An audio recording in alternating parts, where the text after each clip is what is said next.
Mais le plus étonnant, c'est que tous les membres de sa famille vont la rejoindre dans une réclusion volontaire qui va durer des mois et tourner peu à peu au cauchemar.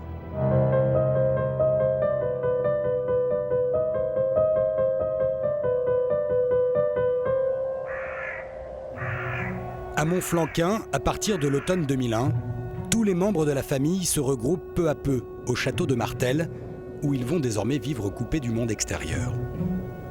Le château de famille appartient à Charles-Henri et Christine de Védrines.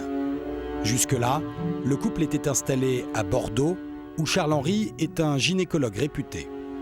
Mais du jour au lendemain, à 55 ans, il cesse son activité pour se replier au château de Martel.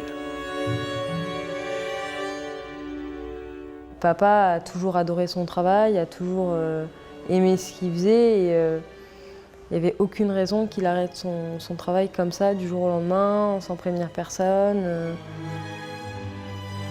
Personne ne comprend cette décision. Christine, son épouse, femme au foyer, a elle aussi quitté Bordeaux pour se retirer à Montflanquin. Officiellement, elle explique à son entourage qu'elle a désormais envie de vivre au château et de s'occuper de ses terres.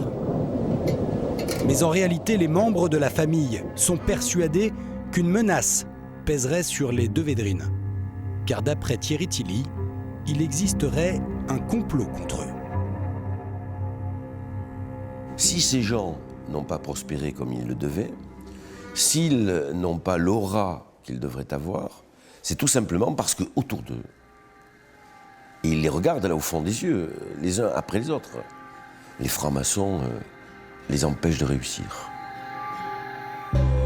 Un réseau maçonnique, mais aussi judaïque, qui menacerait le patrimoine des de Védrines. Une théorie du complot avancée par Thierry Tilly, qui trouve un écho particulier chez la famille de Védrines. Les de Védrines sont protestants. Et il va reprendre cette qualité tout de suite pour leur dire, mais souvenez-vous, les protestants, ils ont toujours été persécutés.